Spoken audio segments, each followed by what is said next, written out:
esa posibilidad de decisión por un tema de dignidad humana, por un tema de autodeterminación de las personas que efectivamente puedan. Adiel, ¿cómo está? Muy bien usted. Bien, bien, gracias a Dios. Pues nada, queremos platicar acerca del libro que escribiste, El monólogo de los derechos humanos. Me parece un libro súper interesante. Hay muchos temas que me llaman mucho la atención. Hablaste de, hablaste de la dignidad humana, de la muerte digna, del empleo, la pobreza, la desigualdad. Hablaste de una cosa que me llamó mucho la atención, es que mencionas mucho los pueblos indígenas en el libro, como que tienes una cierta, ¿qué diríamos? Una cierta inclinación a hablar estas personas que bueno, son los habitantes originarios, digamos, de nuestro país, ¿verdad? Y hablas mucho de muchas cosas que me llaman mucho la atención, pero antes de, quisiera que empezáramos a hablar de derechos humanos, eh, porque para usted, ¿qué podemos definir como derechos humanos? ¿Qué para usted los derechos humanos? Algo así resumido.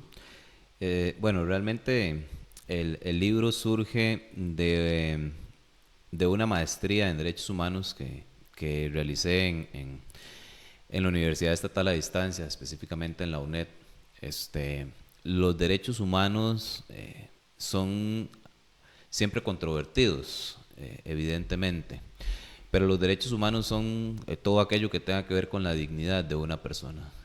Desde el nacimiento se debe hablar de derechos humanos. Los derechos humanos son simplemente las bases para que una persona pueda desarrollarse como ser humano, que se pueda desarrollar como persona y que se pueda desarrollar en todos los ámbitos de la vida. Realmente los derechos humanos son eso, son la base de la dignidad de las personas, y es importante realmente no solo conservarlos, sino también mantenerlos pues vigentes, e incluso son progresivos. Eso significa que deben ir ampliando ese ámbito de aplicación dentro de lo que es una sociedad como tal.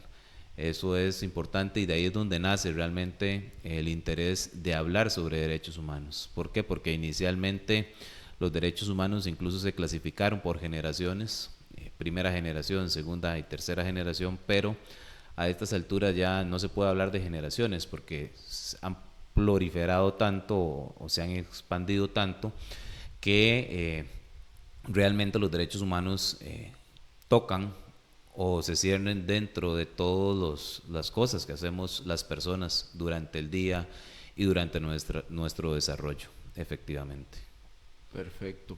Cuando mencionas acerca de la dignidad de los derechos humanos, cuando hablamos de dignidad, ¿de qué estamos hablando? Porque me parece que eh, mencionas en el libro el tema de las personas con discapacidades, el tema, bueno, acabamos de mencionar de los aborígenes, incluso de las personas que llegan al país, eh, que llegan a buscar un mejor futuro, a veces tienen inconvenientes, ¿no? Para conseguir trabajo, para diferentes cosas.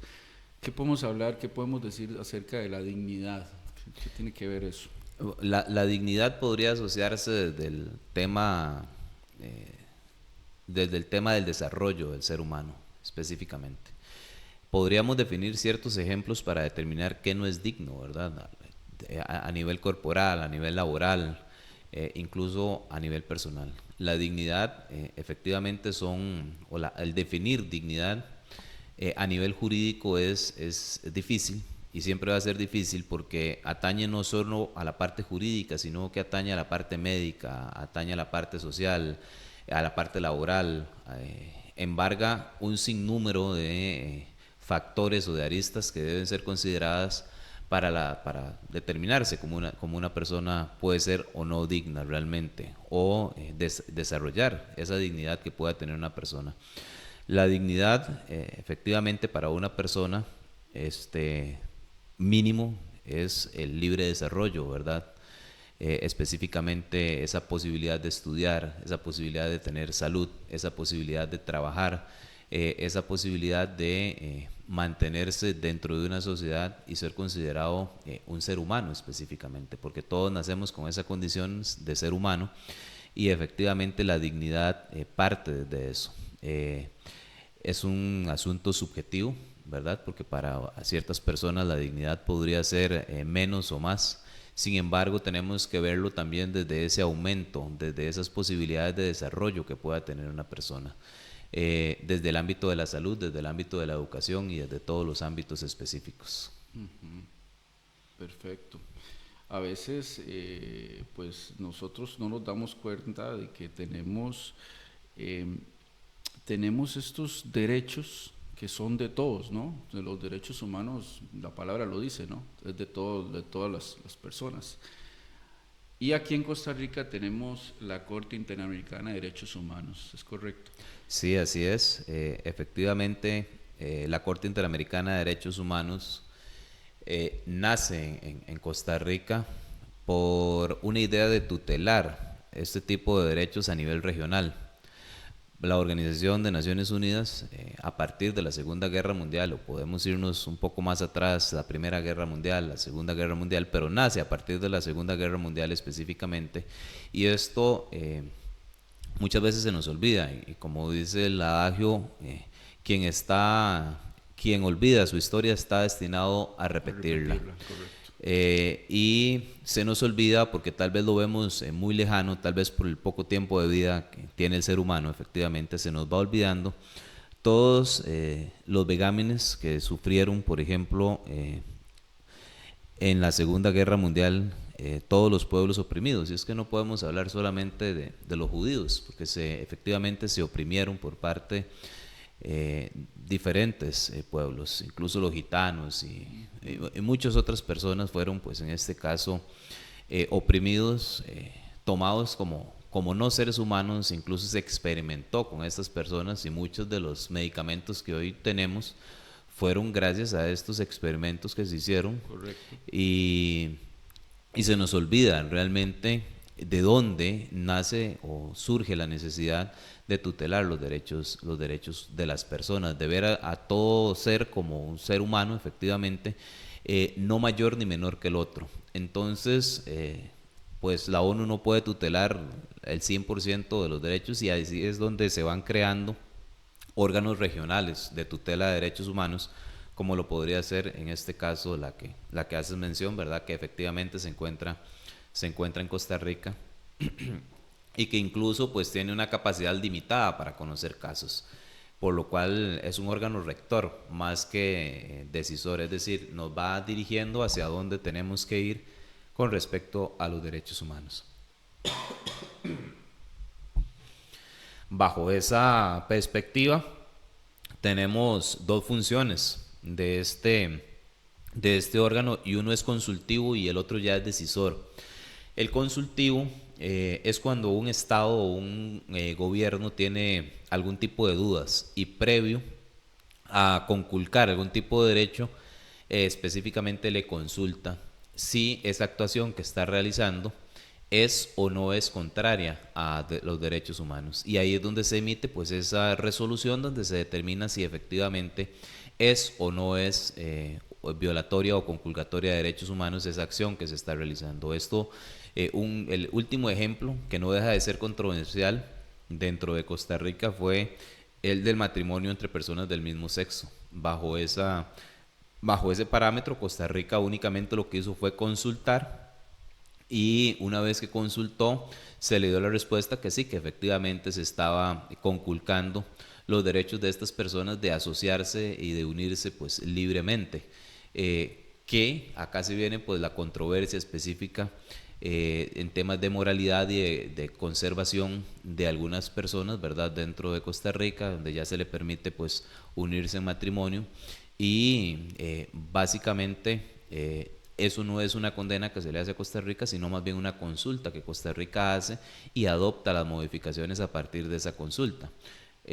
Viene también el tema de si era obligatorio o no para Costa Rica modificar las normas, y básicamente se puede ver desde dos aristas diferentes. La primera es que pues no es obligatorio este anuncio o esta recomendación, porque es eso, una recomendación, pero eventualmente si continuamos con una conducta que ya se recomendó cambiar, podría traer una sentencia que sí ya es obligatoria por parte de Costa Rica y traer consecuencias para el país. Perfecto, perfecto. Eh, Entrando un poquito en el tema del libro que escribiste, el monólogo de los derechos humanos, por cierto, me lo leí todo, me gustó mucho. ¿Qué te motivó? ¿Qué fue lo que pensaste? Voy a escribir un libro sobre derechos humanos. ¿Por qué? ¿Cuál es la razón? ¿Cuál es aquello que te dijo, lo hago? Bueno, la formación en derecho que tengo en primera instancia es lo que me motiva a seguir estudiando, incluso hasta el día de hoy, ¿verdad? Desde que me incorporé al Colegio de Abogados con 21 años, ya vamos para 17 años, o ya voy para 17 años de ser abogado. Ya con eso pues, se puede sacar las cuentas de cuántos años tengo. Este, Sí, sí, un poquillo, un Sí, poquillo. un poquillo. Sí, Ya son sí. 17 años de ser abogado, iniciando uno pues en la universidad con aquel ímpetu, ¿verdad? De sacar bachillerato, licenciatura. Después de eso no he parado. Realmente a veces lo veo hacia atrás y simplemente tengo que decir que no he parado de estudiar, digamos, a estas alturas. Este, ya, ya tengo una formación importante en derecho penal, sobre todo derecho penal, que fue la primera maestría que hice en derecho penal. Pero esa intención de continuar uno formándose, porque el derecho se transforma constantemente, me dio la posibilidad de ser aceptado en la maestría de Derechos Humanos que mencionaba anteriormente, después de unas entrevistas y de un proceso de selección en la UNED. Inicio ese contacto directo con el estudio de los derechos humanos. Y ahí, pues el programa determina específicamente las materias que uno tiene que ir viendo, los profesores y la forma en que enseña la Universidad Nacional a Distancia o la UNED, te exige que desarrolles específicamente cierto tipo de ensayos. Y ahí es donde a mí se me da la chispa o la inquietud de que todos esos ensayos que había desarrollado durante 3 años de la maestría se podían o tenían algún valor de carácter académico o incluso profesional que se podían recopilar y que se podía efectivamente publicar como un monólogo, porque al final la palabra monólogo es Jadiel hablando a través de varias páginas, a través de varios ensayos, y es solo Jadiel hablando bajo ese parámetro, ¿verdad? Cuando una persona escribe recibe información de muchos lugares, pero al final escribe unilateralmente, es decir, va direccionado solo en lo que uno termina por compilar y termina pues efectivamente por razonar como ser individual, ¿verdad? Y entonces por eso me motivé en primera instancia, consideré que toda esa información que se había construido durante todos esos 3 años podía ser valiosa, podía ser recopilada y que efectivamente pues eran los pensamientos del momento en que se escribieron cada uno de los ensayos que al final dan como resultado este libro de monólogo de los derechos humanos. Súper bien, súper bien. Y no, y abarcas muchos temas muy importantes que para mí son parte de la actualidad de, bueno, al menos Costa Rica y muchas partes de Latinoamérica y el mundo. Creo que vivimos algo que nos compete a todos, ¿no? Y los derechos humanos es algo es algo que nos abarca a todos. Y en cuanto a eso, a veces hay cosas que de repente las ves y dices, esa persona no debería estar pasando esa situación porque sea como sea, es un ser humano, tiene sus derechos. Entonces empecé a ver un poco y analizar el libro de que mencionas, por ejemplo, vamos a ir viendo algunas cosas como por ejemplo, mencionas en el libro la situación de los aborígenes digamos, en muchas zonas del país de Costa Rica, pues hay diferentes grupos aborígenes, ¿verdad? Y creo que lo mencionaste varias veces. Que cuando abarcas y tomas el tema de los aborígenes y lo relacionas con los derechos humanos, ¿cuál es el objetivo y por qué lo mencionas hablando de esos derechos que tienen estas personas? Realmente creo que existe un tema del ser humano de egoísmo con respecto a otras culturas.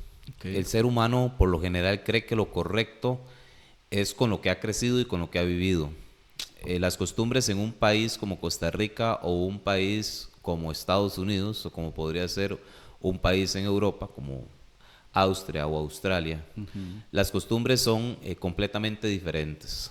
Ahora bien, ¿por qué parto de lo macro para ir hacia lo micro? Es decir, de lo grande para ir hacia lo pequeño.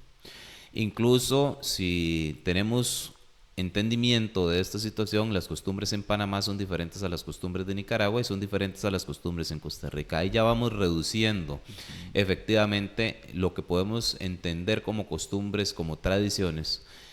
Y si lo reducimos aún más a nivel Costa Rica, es decir, a nivel micro, a algo más pequeño, las costumbres que tienen en Liberia o las costumbres que tienen en Limón o que tienen en San Carlos o en Pérez Celedón son diferentes a cada lugar. Incluso la forma en que se construye. ¿Por qué? Porque hay diferentes climas, porque hay diferentes situaciones, diferentes terrenos. Entonces la forma en que se construye, la forma en que se vive en cada lugar es diferente.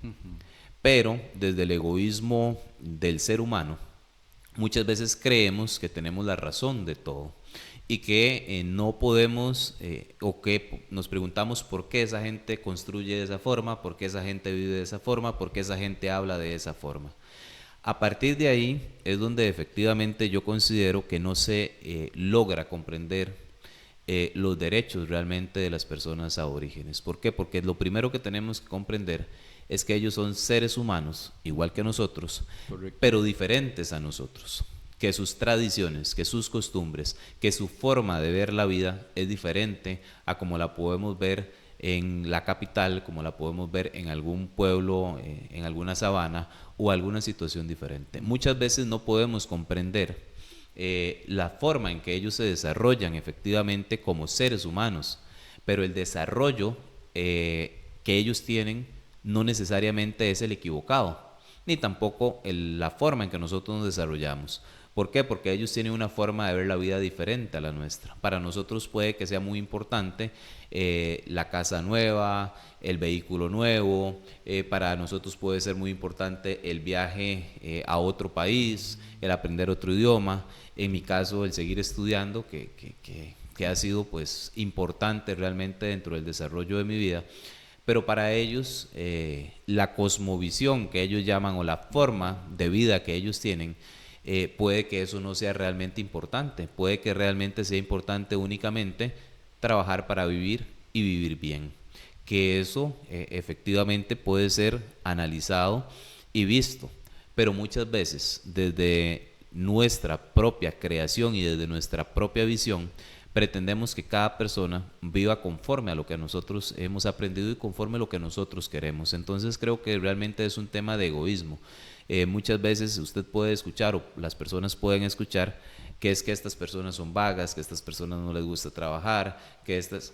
Pero vamos a ver, esas son la forma de su crianza. Tal vez la forma de ellos vivir sea la correcta y tal vez nosotros seamos los que estamos equivocados con el tema de que necesitamos un vehículo nuevo, de que necesitamos viajar, de que necesitamos seguir estudiando. Y esto no los hace menos seres humanos o más seres humanos específicamente. Es decir, tenemos una libre albedrío para escoger la forma en que queremos vivir nuestra vida, que muchas veces no quiere ser respetada dentro de las subculturas o las culturas que pueda tener incluso una región. Efectivamente, desde ahí es donde tenemos que iniciar la comprensión, digamos, de los pueblos indígenas, incluso los pueblos indígenas que muchos de nosotros echamos en un saco, por decirlo de esta manera, pensamos que todos son iguales y no, realmente cada región indígena o cada pueblo indígena o aborigen, como se quiera llamar, efectivamente tiene costumbres diferentes a las otras y tienen formas de ver la vida de manera diferente, aunque algunas efectivamente se correlacionen o tengan algún punto de conexión. Todos somos costarricenses, efectivamente, todos tenemos un punto de conexión, pero la forma en que se vive en Limón es diferente a la forma en que se vive en San Carlos. ¿Por qué? Porque hay puntos de quiebra, efectivamente, o personas que viven, por ejemplo, en el gran área metropolitana o en el GAM. Son formas diferentes de ver la vida, o las personas que viven en el campo. Ellos, efectivamente, pues tienen una forma de vida diferente a la nuestra, y no quiere decir que la forma de vida nuestra en la ciudad o en el campo sea la mejor o sea la que se debe de imponer a las demás culturas. Eso es lo primero que debemos entender para empezar a respetar realmente los derechos que puedan tener otras personas y cuando hablo de otras personas, incluso otras culturas, desde la cosmovisión que puedan tener estas personas o las personas aborígenes. Sí, porque de repente, qué importante eso, ¿no? Creo que esa parte de la cosmovisión y son cosas que ellos de alguna manera ya lo tienen adquirido por sus tradiciones, ¿no? Por ejemplo, el tema de sepultar un familiar cerca de su casa, ¿no? En algunas de estas de estos grupos, para ellos es normal, ¿no? Para nosotros, pues no, hay que llevarlos a llevar a la persona a un cementerio, ¿no? Y así muchas cosas que tal vez para nosotros no entran dentro de cosas, diríamos, normales para nosotros, ¿verdad? Para ellos están dentro de su normalidad y creo que tiene que haber como por eso esa parte que mencionaste antes que también el derecho debe ser un poco subjetivo, ¿no? Porque también hay que pesar las cosas dependiendo de, ¿verdad? Sí, de hecho, digamos, por lo menos el derecho penal mantiene pues ese análisis de la subjetividad y la objetividad y se procura evidentemente ser lo más objetivo posible, pero es innegable, digamos, que el derecho tiene una parte subjetiva que también pues lo va alineando, lo va dirigiendo, porque al final somos las personas los que hacemos el derecho, no el derecho el que hace las personas. Entonces va a ser materialmente imposible desligar una situación subjetiva de lo que es efectivamente el derecho, y creo que de todas las ramas, incluso la filosofía, la psicología y demás. Sí, y a veces creo que una parte que a veces viene siendo un poco complicada es que hay lugares que para ellos son sagrados, ¿no? Para los indígenas hay lugares sagrados y por ahí puede venir tal vez, no sé, la empresa privada o algunos que se creen tener algún derecho por tener dinero y pueden, ahí entran esos conflictos, ¿no? El Estado debe de brindarles a ellos una protección, ¿no? Sí, efectivamente, digamos, el Estado está obligado no solo a protegerlos a ellos, está obligado a protegernos a todos, pero también está obligado a desarrollar. Es decir, también no solo nos tiene que dar naturaleza el Estado, nos tiene que dar desarrollo también, nos tiene que dar economía. Y entonces ahí es donde hay un choque o un traslape de derechos, porque si bien es cierto, tenemos derecho a un ambiente equilibrado, pero también tenemos derecho a una economía estable. Entonces ahí es donde entran en juego efectivamente las balanzas y donde efectivamente se entran con los choques dentro de las personas. Lo que pasa pues en este caso es que efectivamente tiene que valorarse hasta qué punto termina un derecho y comienza el otro, ¿verdad? O sea, Sí, mi libertad termina donde comienza el derecho de la otra persona. correcto. Estos lugares sagrados para ellos o estas zonas sagradas para ellos significan la vida. ¿Por qué? Porque ellos la vida la ven de una manera diferente, la ven desde una cosmovisión. Para ellos la vida es en comunidad, no es individual como la podemos ver nosotros. Y efectivamente el desarraigarlos de estos lugares es quitarles la vida. Y bajo este presupuesto es que debemos de analizar la posibilidad de desarrollar la economía de un país lejos de estos lugares. por lo menos tocando lo menos posible o por lo menos consultándoles efectivamente cuáles son estos lugares que para ellos son intocables, ¿verdad? Porque el hecho de que se les quite una parte de la tierra a ellos, sagrada, podría ser como que nos quiten a nosotros un papá o una mamá, y esas comprensiones efectivamente no se dan. Esas situaciones o esa información muchas veces partimos de una opinión de la cual desconocemos, ¿verdad? Ahora Para somos, nosotros no son nada, pero para ellos para valen ellos mucho. es todo. Claro, O por sea, para supuesto. nosotros no es nada, pero para ellos es todo. Claro. Entonces, partir de premisas equivocadas o del calor del momento para una opinión, efectivamente es lo que complica, digamos, la comprensión de este tipo de situaciones. Perfecto, perfecto. También vi que en el libro mencionabas, bueno, mencionando, perdón, hablando un poco de, al principio hablábamos un poquito de la dignidad humana, en el libro mencionabas el tema de la eutanasia, ¿no? Creo que es curioso porque, bueno, hace unos meses salió una noticia de una muchacha en España que pidió la eutanasia, ¿no? Había tenido una situación bastante complicada, un accidente y algunas otras cosas que no se pueden mencionar por acá que le sucedieron bastante fuertes, y ella estaba en un estado donde ella pues ya no quería vivir, ¿no? Y entonces me llama la atención que los padres de ella lucharon por todos los medios para que ella no pudiera tomar ese derecho de la eutanasia. Al final sí se lo dieron, ella pues ganó esa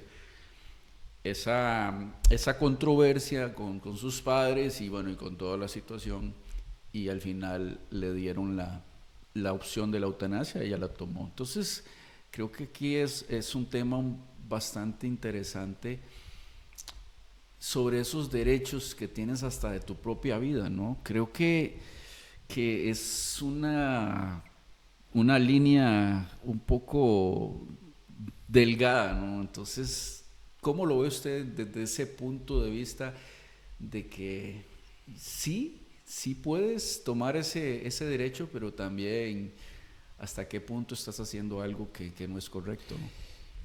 Yo creo que incluso ni siquiera podríamos hablar de una línea, porque yo creo que hay una situación entremezclada realmente. O sea, es un tema que no es posible dividir. O sea, realmente creo que es indivisible el tema y es muy controversial. Este, y este fue uno, de hecho este es el ensayo que me parece más controversial dentro del libro, porque al final yo resumo que cada quien puede disponer de su vida. Sin embargo, el Estado determina, al menos el Estado costarricense, que la vida humana es inviolable. Correcto. Ahora, yo me hago una pregunta dentro de este ensayo, es ¿hasta qué punto eso es mi derecho, el derecho de vivir, o el Estado más bien me está obligando a vivir? Ese es el punto medular, digamos, para yo tomar una determinada postura dentro de la posibilidad de la aplicación o no de la eutanasia. Dentro de este ensayo, y adelanto, concluyo que debería permitirse la eutanasia, a pesar de que tengo una formación cristiana y que evidentemente conozco que solo Dios puede quitarle la vida a uno. Eso lo escucho desde que nací, porque Dios es el que le otorga la vida a uno y Dios es el que se la quita. Sin embargo, ¿por qué razón me decanto yo por el hecho de que la eutanasia debería legalizarse? Bueno, en primera instancia, por un tema que trajimos a colación desde el inicio: el egoísmo o el egocentrismo que puede tener un ser humano de mantener con vida a otra persona. ¿Qué es vida realmente? ¿Qué es lo que podemos determinar con vida? ¿Qué es vida para una persona? Correcto. ¿Qué puede llegar a ser vida? Y ahí es donde yo tomo la decisión, porque el epíteto vida no es nada sin un elemento que le podemos agregar ahí, o una palabra que se llama calidad. Realmente la calidad de vida es lo que el ser humano debería efectivamente gozar. Cuando ya no hay calidad de vida, el ser humano dentro de su libre albedrío tendría para mí la oportunidad de aplicar o no el momento en que deja su existencia material, por lo menos. Claro. Eh, por lo menos a partir de ahí. ¿Por qué? Porque yo considero que muchas de las situaciones que hace el Estado no me está dando un derecho a vivir. ¿Por qué? Porque no existe esa calidad de vida, sino que me está obligando a vivir. Y que incluso esa obligación en la cual yo para seguir viviendo necesito de aparatos mecánicos, necesito de la asistencia de otras personas, efectivamente ya es una obligación que pone el Estado hacia las personas de continuar con vida. Personas en estado vegetativo que no pueden, pues en este caso, tomar una decisión en el momento en que quedaron, pero que pudieron haber tomado su decisión de manera previa, con un testamento, por ejemplo, determinar que si efectivamente quedan en un estado vegetativo se les desconecte. Los padres muchas veces indican que no y mantienen eso, y a pesar de que la persona determinó que efectivamente no quería mantenerse con vida en un estado vegetal previo a quedar en ese estado, se mantienen en ese estado vegetal por años, efectivamente, por situaciones entendibles. Evidentemente, ningún ser humano quiere que su hijo se vaya, ningún ser humano quiere que sus padres se vayan, que sus hermanos se vayan, porque somos seres sentimentales, somos personas que tenemos sentimientos, somos emocionales. Correcto. Nos digamos a esas personas desde que nacemos, crecemos, los tenemos en nuestros eventos importantes, matrimonios, nos desarrollamos a través de esas personas. Sí. Y muchas veces por egoísmo las queremos mantener con vida, a pesar de que esas personas efectivamente determinaron que si llegaban a estar en una situación de esas, efectivamente querían fallecer. Lo mismo en situaciones de enfermedades terminales. Correcto. O enfermedades que se van determinando con el paso del tiempo.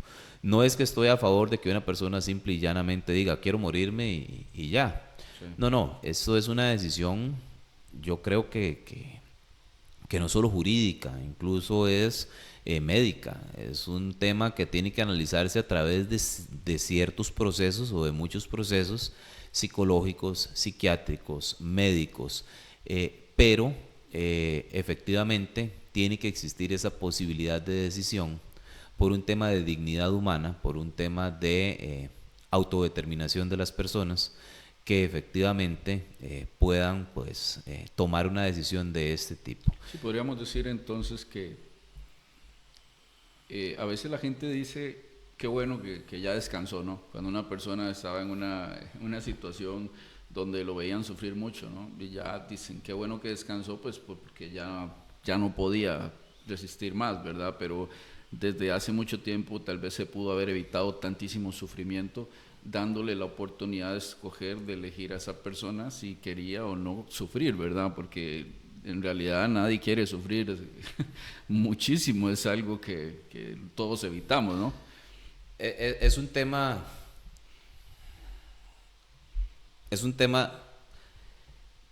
del cual no podemos alejar la subjetividad. Hoy estamos hablando de esta manera. El día de mañana muchas personas lo van a ver y probablemente van a opinar desde su subjetividad. Si un pastor religioso escucha que yo estoy en favor de la eutanasia, probablemente va a tener una opinión contraria a lo que yo estoy diciendo. Correcto. ¿Por qué? Porque si estuviésemos en una mesa de diálogo religioso y yo tomo únicamente los preceptos religiosos para emitir una opinión, mi resultado va a ser completamente distinto. Exactamente. Desde mi formación religiosa, si usted a mí me pregunta que si yo me aplicaría la eutanasia, mi respuesta es no.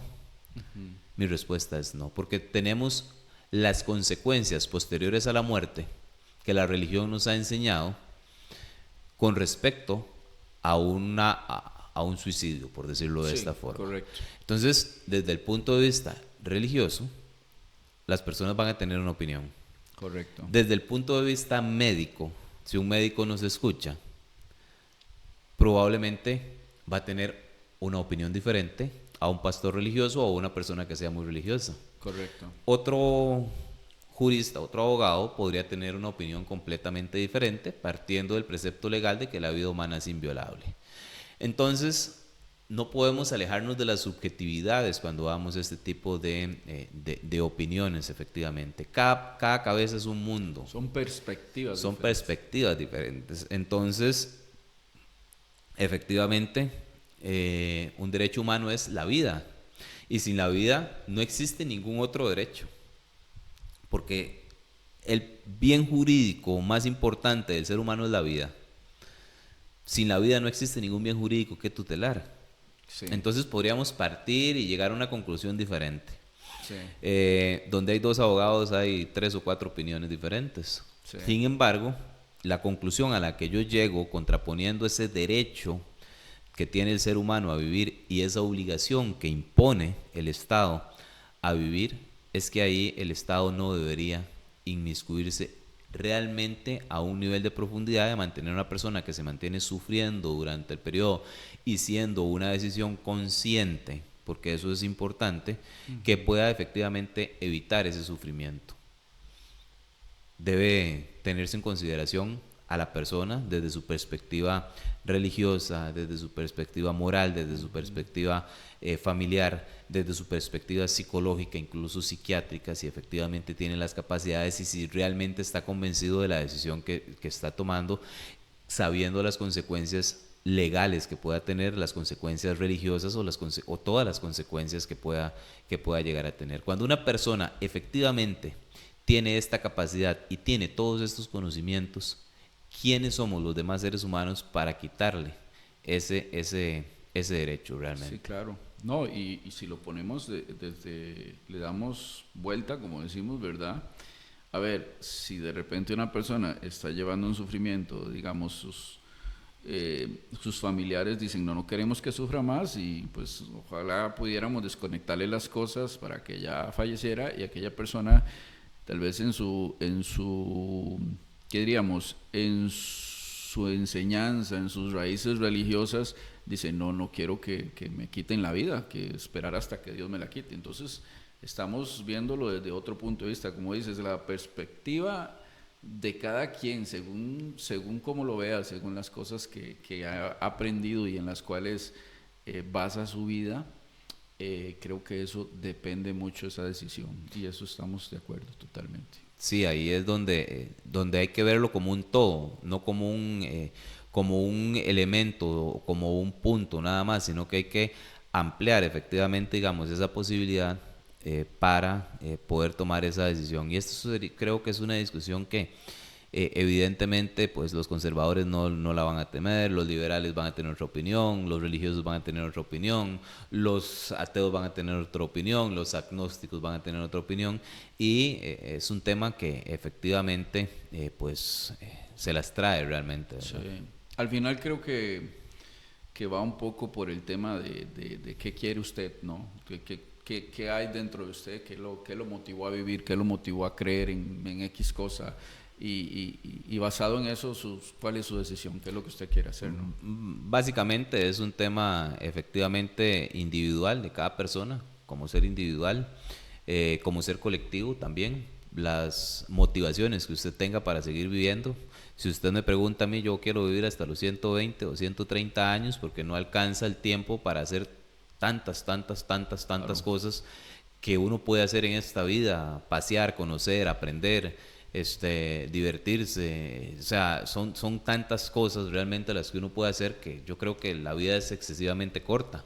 Pero habrá otra persona que tenga una perspectiva diferente y que pueda pensar que la vida es excesivamente larga por diferentes situaciones que esté viviendo, o que yo el día de hoy esté pensando de esa manera y que el día de mañana esté pensando que realmente mis días se están alargando mucho porque estoy sufriendo alguna situación específica que no quisiera, pues en ese caso, vivir. Sin embargo, también hay que tener una previsión o un cuidado en el hecho de que no puede ser una decisión de buenas a primeras. No es que porque me sucedió una situación que me deprimió de hoy para mañana, ya yo efectivamente puedo tomar la decisión de quitarme la vida, ¿verdad? Por eso es que tienen que haber ciertos elementos externos que determinen la posibilidad de si esa persona efectivamente se encuentra equilibrada, no está equilibrada, si realmente está consciente de lo que está, pues en ese caso, tomando de decisión, por lo que hay que involucrar muchas ciencias, digamos, en esto, como digo, de psicología, la psiquiatría, la medicina, que efectivamente pues determinen o que puedan determinar la voluntad y el conocimiento de una persona que vaya a tomar una decisión tan trascendental para sí y para las demás personas.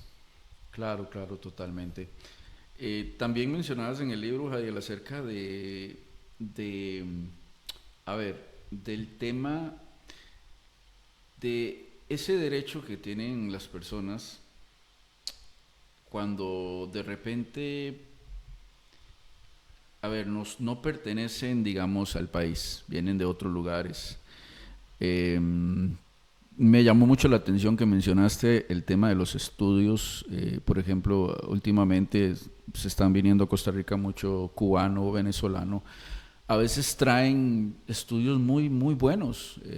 Han sacado ingenierías, han sacado maestrías y a veces es complicado para ellos validar esos estudios que le costaron mucho sacarlos y tenerlos, y tienen un conocimiento súper importante, y al final terminan trabajando de amas de casa, de lavando carros, porque es todo un, a ver, es todo un sistema que les obstaculiza a ellos ejercer aquello que estudiaron. Eso es muy importante, me pareció eso que mencionaste en el libro bastante, bastante interesante, porque pues se da mucho, y más que Costa Rica emigra mucho extranjero, ¿verdad? Bueno, el tema de los extranjeros, igual que todos los temas en derechos humanos, siempre va a ser muy controvertido. Eso es lo interesante de estos temas de derechos humanos. Debemos partir de una premisa: nadie abandona su familia, nadie abandona su tierra porque quisiera. Sí, O sea, ese es el punto número uno que muchas personas a veces nos negamos a entender. O sea, yo no me vengo de mi país porque yo quiero. ¿Existe alguna situación externa, política, económica, de desarrollo, de cualquier tipo, que efectivamente hace que una persona tome una determinación que es muy difícil de tomar? ¿Por qué? Porque si a mí el día de hoy me obligan a irme del lugar donde yo vivo, que es donde están todos mis seres queridos, donde es el lugar donde yo me he desarrollado profesionalmente, donde yo me he conformado como ser humano, efectivamente creo que no sería una decisión fácil. Eso es el primer punto. Nadie migra porque quiere. Siempre existe un factor externo, por lo menos en su gran mayoría, porque no podemos generalizar, en el cual la gente migra porque necesita hacerlo, porque se están muriendo de hambre, porque los están matando, porque los están oprimiendo. Ese es el punto número uno que la gente muchas veces no quiere entender. Y si partimos de ese punto, efectivamente esas personas necesitan sobrevivir en el lugar donde van. El sobrevivir significa trasladarse de un país a otro, muchas veces por medio de otro país, en el cual son violados, asaltados, son forzados a trabajar, y mucho menos se les va a respetar el desarrollo, o no se les respeta el desarrollo que tuvieron, donde ellos crecieron, donde tenían su arraigo, donde tenían sus raíces, su familia, sus terrenos, sus casas, incluso hasta su acento de voz, efectivamente. Existe mucha controversia porque algunas de estas personas, en sus necesidades o en sus costumbres, no son las del país donde ellos residen. Y tal vez estas personas efectivamente son proclives a cierto tipo de conductas que no son tan aceptadas en otro tipo de lugares. O incluso por sus condiciones se ven obligados a hacer situaciones que no quisieran hacer. Se ven envueltos en temas delictivos o demás. Entonces, un migrante que se vea envuelto en un tema delictivo afecta a todos los demás desde la percepción social.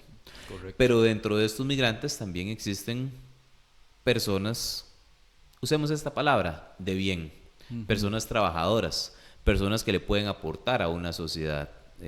como la costarricense o cualquier otra ciudad, otro país. El país más grande con migrantes pues es Estados Unidos. Se creó, o la base de Estados Unidos se ha creado a base de personas migrantes. Las personas nativas efectivamente fueron exterminadas Sí, correcto. prácticamente. Y actualmente Estados Unidos crece a través de migrantes y a través de la historia. Costa Rica también se ha desarrollado pues a través de personas migrantes. Lamentablemente dentro de esas personas de bien también vienen personas de mal. Y este es Correcto. el punto, ¿verdad? Efectivo. El mismo Europa, para poner un ejemplo muy visto en estos días, los equipos de fútbol tienen una cantidad de migrantes Correcto. importantes. Francia, Totalmente. Alemania, todos estos países deportivamente se mantienen ahí en la palestra del fútbol por personas migrantes. Y no solamente en el fútbol, en el atletismo, en el béisbol y en todos esas se encuentran pues estos ejemplos. Es decir, muchas veces la comunicación que se nos ha dado es que las personas migrantes son personas malas, Ujú. personas que no quieren trabajar, personas que vienen a asaltar, que vienen a cometer delitos, y realmente esa no es la generalidad. Hay personas que incluso se les impide desarrollarse profesionalmente por requisitos existentes en un país que no pueden regresar para traer. Ahí es donde yo considero que debería efectivamente darse un tema de conocimiento más que un tema de titulación.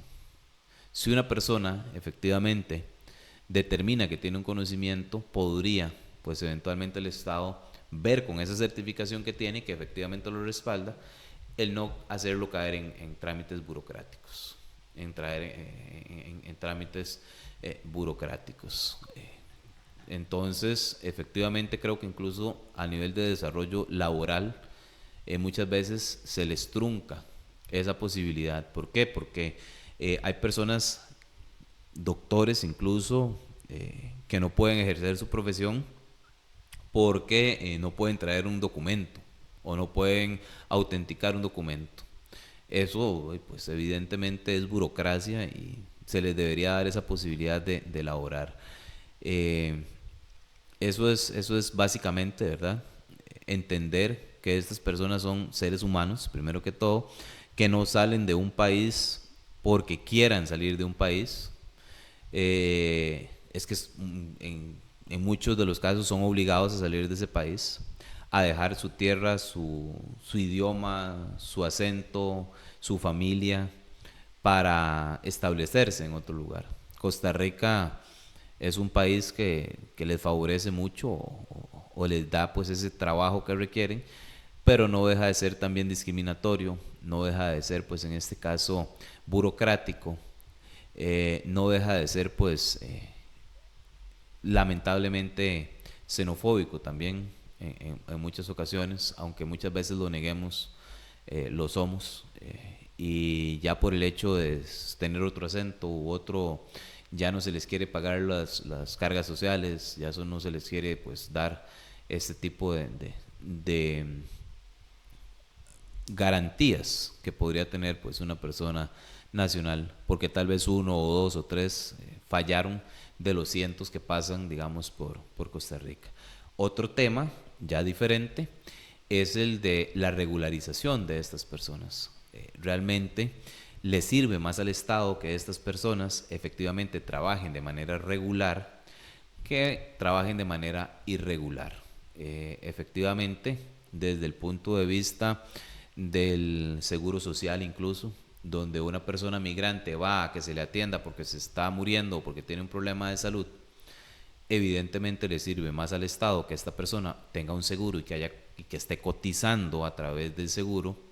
¿Por qué? Porque va a recibir desde ese ámbito social el aporte económico laboral que está haciendo esa persona para poder retribuirle con medicinas y atención. A que una persona de estas esté falleciendo, se esté muriendo y no tenga ningún tipo de seguro porque no se pudo, pues en este caso, regularizar su estatus migratorio, que al final siempre va a tener que ser atendido. ¿Por qué? Porque es un ser humano y no lo podemos dejar morir, evidentemente. ¿Por qué? Porque la gente a veces no entiende el por qué se les da una atención gratuita a las personas a pesar de que no tienen seguro. Bueno, porque efectivamente, si tienen algún tipo de enfermedad que se puede propagar o que puede resultar evidentemente en la muerte de una persona, es más barato contenerla que posteriormente tener, por ejemplo, una epidemia. Entonces son cosas que efectivamente la gente no dimensiona, no entiende. ¿Qué sería lo mejor? Que estas personas regularicen su estado y que contribuyan también con esa labor social para las personas que eventualmente pues lo necesitan o que efectivamente lo requieran posteriormente. Son cosas que muchas veces partimos del hecho de que es que yo no voy al seguro, yo no uso el seguro. Bueno, lo utiliza el que realmente lo necesita. En mi caso, el rebajo del seguro es un monto importante dentro de mi salario y yo espero en Dios nunca tener que utilizarlo. ¿Por qué? Porque entonces, ¿para qué el día que lo utilice es el día que estoy enfermo y yo quiero no estar enfermo? Entonces que lo Correcto. utilice alguien que realmente sí lo necesita. Ese es mi pensamiento, pero no es el pensamiento de todas las personas. El pensamiento de todas las personas es ¿por qué yo tengo que cotizar para que lo utilice otro? Bueno, yo le digo, yo prefiero cotizar y no usarlo, porque en el Sí, momento que lo uses es porque estoy enfermo. sí. Entonces yo prefiero estar saludable a tener que estar pues utilizando. Entonces yo, desde mi perspectiva egoísta, prefiero cotizar y no usarlo nunca y Sí, que lo utilice otra persona. una persona que lo necesita en realidad Exactamente. y pues esperamos no necesitarlo ninguno, ¿verdad? Esa es la idea, ¿verdad? Entonces, que si esa persona que lo necesita no cotiza, pues ahí sí se ve desmejorado el seguro social. Pero si esa persona lo hubiésemos regularizado y la hubiésemos puesto a cotizar, pues también está contribuyendo para los momentos en los cuales no se encuentra pues enferma. Correcto. Y al final todo es un engranaje, ¿no? De un sistema, porque para que los profesionales en salud, dígase médico, enfermero, lo que sea, todos los que trabajan tengan pues que aportar en el sistema laboral, pues se ocupa gente que vaya y que los atiendan y todo va dando vuelta, ¿no? Es un círculo y al final se necesita de todo, ¿no? No estoy diciendo que se necesiten personas enfermas, lo que quiero decir es que al final todo es parte de un sistema en el cual todos necesitamos unos de otros. Entonces yo voy a ayudar a otra persona que sí lo necesita, ¿no? Y espera, como dice usted, espero nunca tener yo que ir, pero si alguien lo necesita, creo que entra la parte de la empatía, ¿no? La parte de que hay personas que pues no tienen la posibilidad y se les puede ayudar, ¿no? Creo que es eso de un bien común, ¿no? Un bien común. Es un tema donde acá pues entonces cualquier persona externa podría decir, es que entonces estamos en temas de socialismo o estamos en temas No, no, no, es que somos seres sociales, o sea, el ser humano es un ser social. Necesariamente necesitamos efectivamente del panadero, del mecánico, del doctor, del abogado, somos seres sociales, nos necesitamos unos a otros, incluso a nivel psicológico, nos necesitamos unos de otros. Un ser humano difícilmente puede ser un ser individual. Habrá uno u otro en mayor medida que requieran más a las otras personas o en menor a las otras personas, pero efectivamente, o sea, necesitamos de nuestro núcleo social siempre y necesitamos efectivamente de todos y cada una de las personas. Entonces, somos seres sociales y eso yo creo que ya está demostrado a través de la historia y efectivamente por eso es que ningún extremo es bueno, pero se pueden tomar cosas buenas de un sistema o de un pensamiento o de otro pensamiento o de otro sistema que efectivamente pues nos permita seguir colectivamente creciendo económicamente o creciendo como seres humanos efectivamente. Sí. Siguiendo un poco más con el tema del libro, vi que mencionabas también la parte de las personas que tienen una cierta discapacidad o una cierta, ¿qué diríamos? Falta de alguna capacidad, viene siendo lo mismo.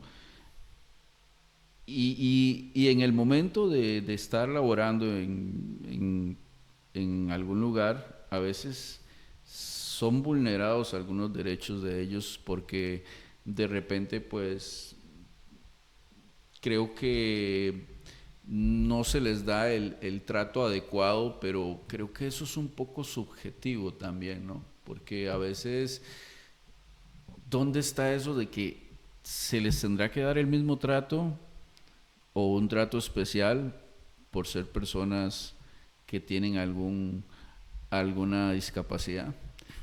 Bueno, estas personas y a efectos de ser entendido no pueden ser tratados como iguales a las personas que no tienen esa discapacidad. Eso se llama una discriminación positiva. Si usted no le puede exigir lo mismo a una persona que tenga dos manos a una que tenga una, eso es algo sumamente lógico, es algo matemático. Okay. Entonces existe la discriminación positiva en ese caso.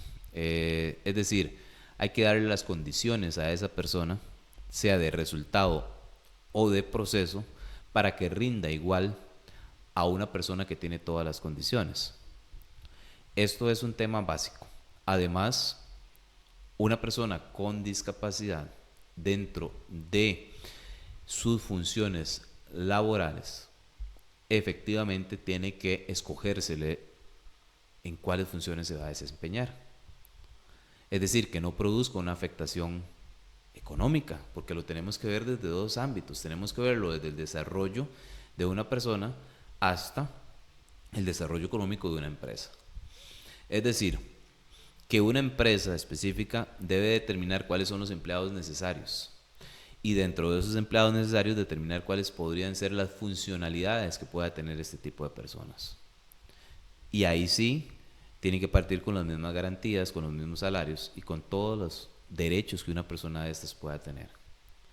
Pero no podemos, evidentemente, poner a una persona que tenga una discapacidad manifiesta en un puesto donde esa capacidad se lo impida realmente. Entonces, volvemos al mismo punto, empatía, lógica, sentido común. Correcto. Efectivamente. No podemos poner a una persona que no pueda utilizar una máquina de coser en una planta que se utilice, pues en este caso, una máquina de coser.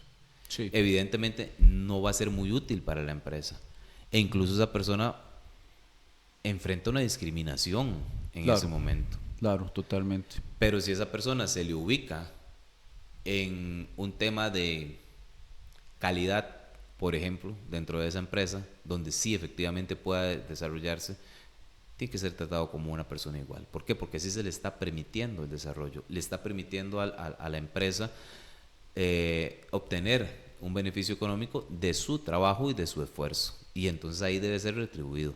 Pero es un tema de empatía, es un tema de lógica, es un tema de igualdad efectivamente. Y por eso se habla de discriminación positiva en tema de derechos humanos, de discriminación positiva. Es decir, ubicar cuáles son los puestos que ellos pueden desarrollar sin ninguna limitación o con muy poca limitación para efectivamente darles esa posición dentro de una empresa o dentro de un sistema público, como efectivamente se viene dando. Pero no podemos rayar contra la lógica, donde podemos ubicar a una persona de estas en un puesto que no pueda desempeñar por sus condiciones. ¿Por qué? Porque incluso lo vamos a minimizar desde esa perspectiva.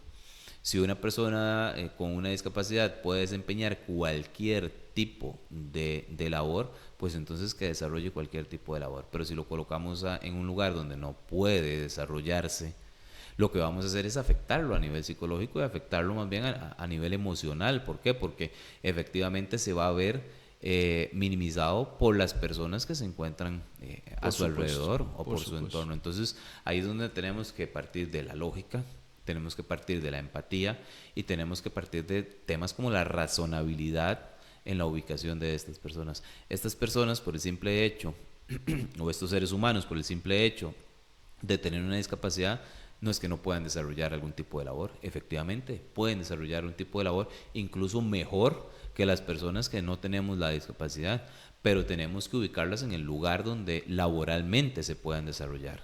Entonces ahí es donde efectivamente es un derecho humano de esta o cualquier persona de desarrollarse laboralmente.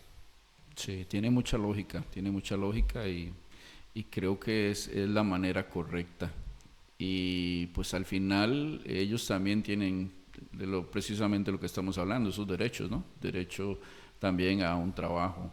Igual, pero como dices, estoy totalmente de acuerdo, tiene que ser en un lugar donde ellos puedan desarrollar esas capacidades que ellos tienen, que no son iguales a las de algunos, ¿no? En algunas tienen pues obviamente no van a poder realizar labores que no pueden hacer. Sí, un ejemplo, en el colegio, bueno, yo tuve un amigo que él tenía una imposibilidad de aprender a leer y escribir. A nivel cognitivo no podía.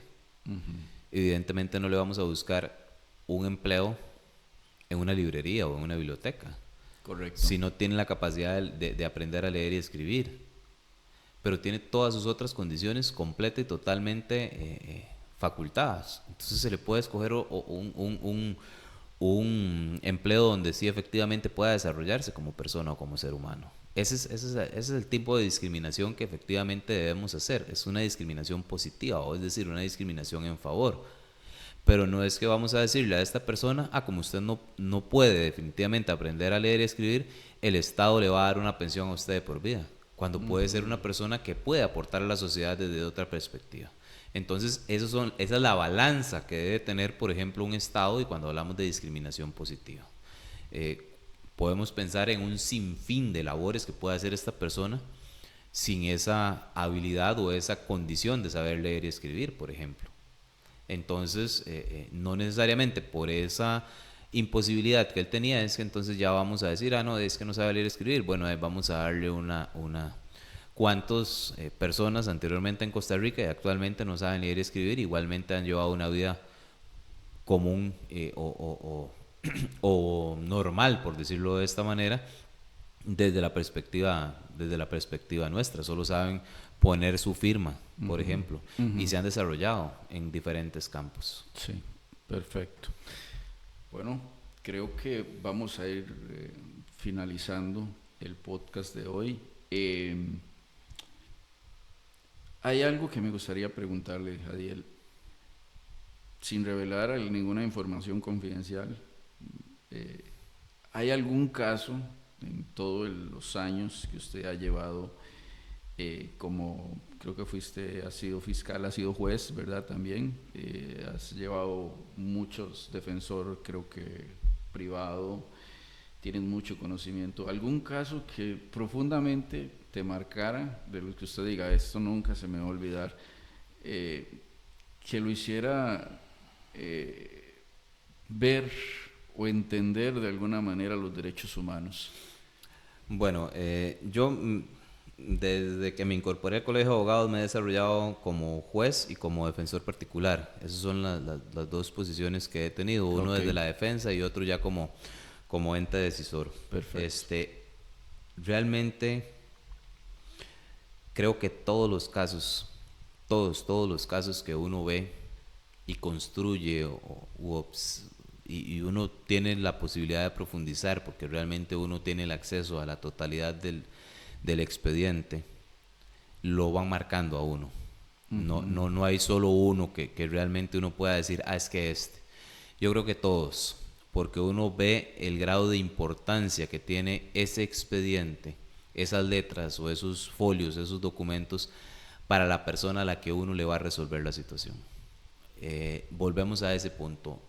Detrás de esos montón de papeles hay seres humanos. Y hay seres humanos en tres líneas. Está la víctima, está el acusado y están las personas que rodean a esa víctima y a ese acusado. Y al final somos impopulares porque tenemos que decantarnos, tenemos que decidirnos por uno de los dos. Por eso es que efectivamente la función jurisdiccional siempre va a ser impopular. No puede ser popular, no le podemos quedar bien a las dos partes. Es imposible, porque si nos decidimos para una, le quedamos mal a la otra. Y si nos vamos hacia la otra, le vamos a quedar mal a la contraparte. ¿Por qué? Porque siempre hay contrapartes. Eso es como un árbitro de fútbol. El árbitro de fútbol es por autonomacia, siempre odiado por una de las dos aficiones. Sí, claro, totalmente. No le puede quedar bien a los dos, no puede tomar decisiones salomónicas. No hay forma de tomar decisiones salomónicas en un árbitro de fútbol. Y efectivamente, desde las decisiones que se toman siempre van a haber dos partes. Entonces es imposible quedar bien para las dos partes. Entonces nosotros no tomamos decisiones a partir de cómo vamos a quedar bien o cómo vamos a quedar mal. Tomamos decisiones a partir de los elementos de prueba que están dentro de esas hojas, dentro de esos expedientes. Y no solo eso, escuchando a las partes realmente y respetando principios que son necesarios para poder, pues en este caso, tomar una decisión popular o impopular, a favor de la víctima o en contra de la víctima, a favor del imputado o en contra del imputado. Efectivamente siempre vamos a ser criticados por alguna de las partes o por muchas partes. Muchas veces se opina desde la insuficiencia de elementos de prueba, es decir, lo que a mí me parece simplemente.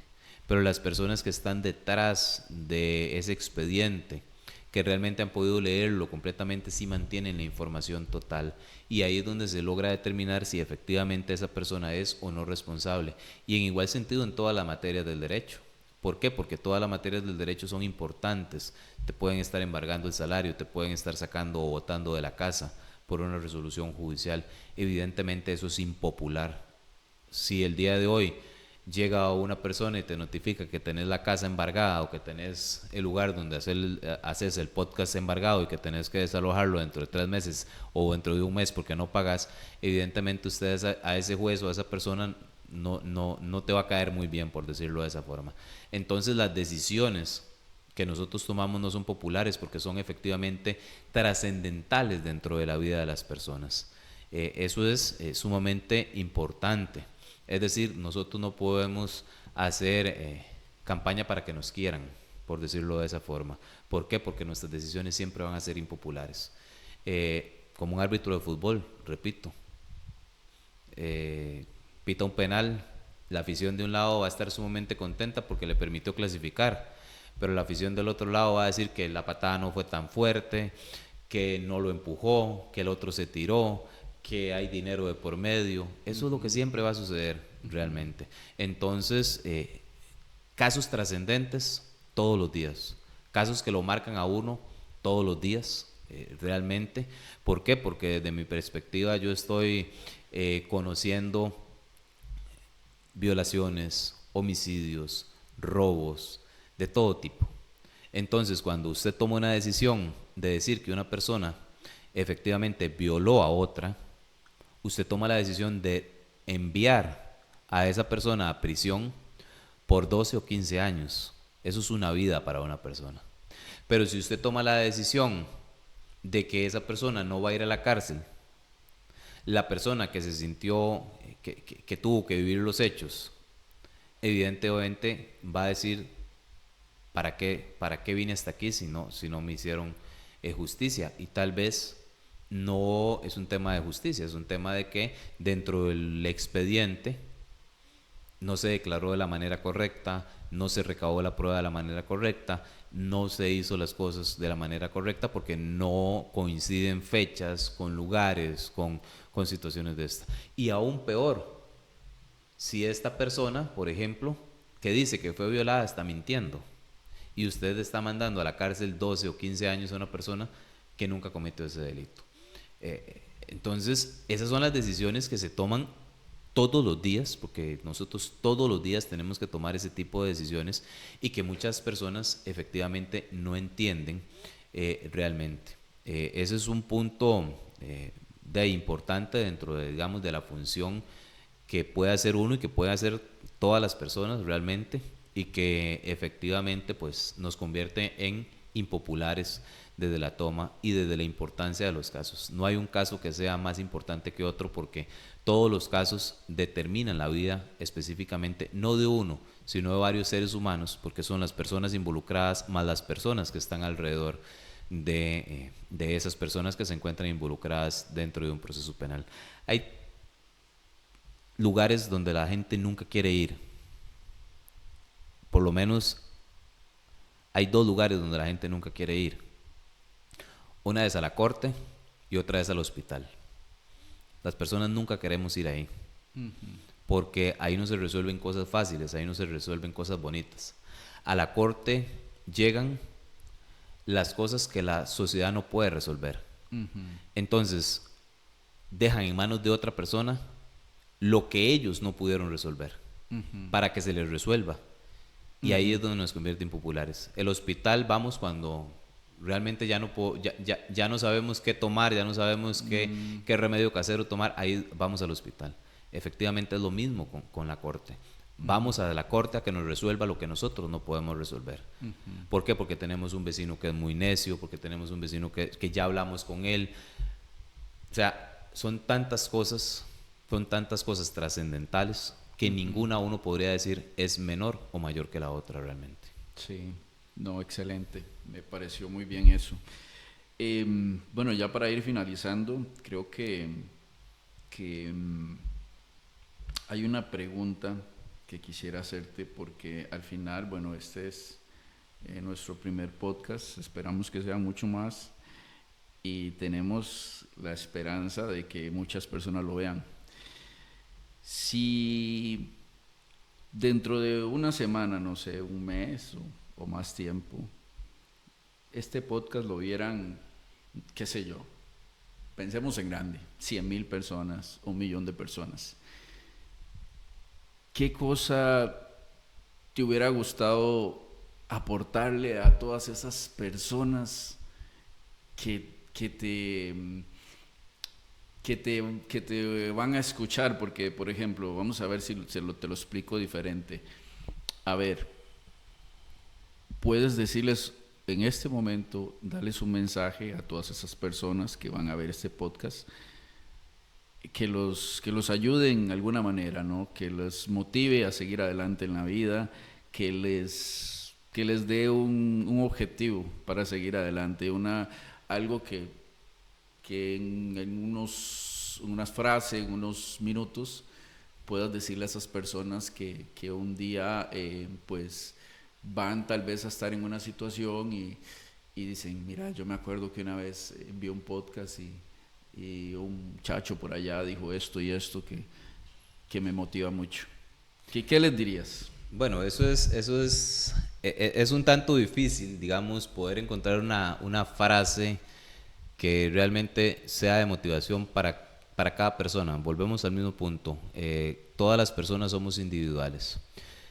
Por lo menos a mí, dentro de los pocos o muchos años que tengo, me ha servido fijarme metas, querer llegar a un punto. Y una vez que llego a ese punto, fijarme otra meta e ir hacia ese otro punto. Es decir, hay que trabajar por metas realmente en esta vida. Primero quiero ser abogado, después quiero sacar una maestría, después quiero empaparme más sobre este otro tema y así paso a paso o fijándome metas he llegado a este punto en mi vida en el cual tengo 6 maestrías y estoy cursando un doctorado. Y muchas veces vacilo con esto porque yo digo, ya esto es lo último que voy a estudiar. Pero eso es mentira, porque ya yo estoy fijándome en qué otra situación podría seguir estudiando o qué otra situación podría, pues en este caso, seguir profundizando realmente. Porque conforme voy fijándome metas y voy cumpliendo esa meta, me voy dando cuenta que desconozco muchas cosas y volvemos al punto inicial. Quisiera extender mi vida a 120 o 130 o no sé cuánto para poder seguir profundizando y aún siendo una persona que nunca muera, nunca va a tener el conocimiento necesario para responder absolutamente todas las preguntas.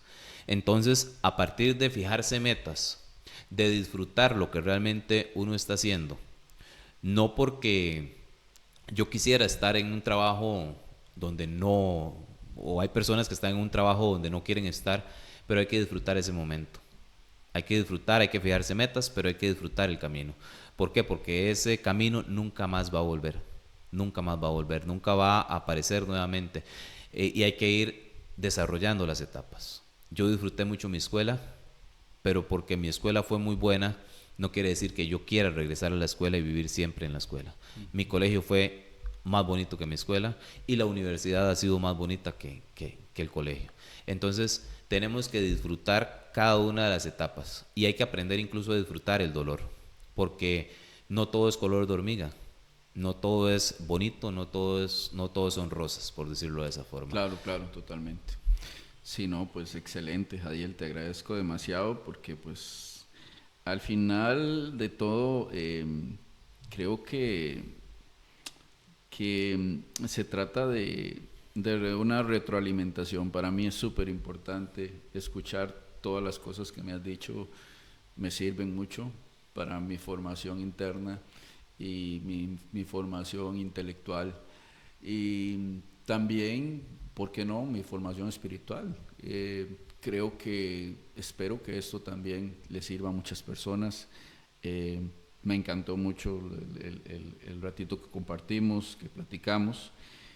Y pues nada, te agradezco un montón. Al final del podcast, en la descripción, en YouTube vamos a poner, vamos a poner, bueno, escribiste 2 libros más que están en Amazon, ¿me dijiste? Bueno, se escribió este libro, El monólogo de los derechos humanos, y recientemente salió un libro que es sobre el Estado laico. Estado laico. Sobre el Estado laico.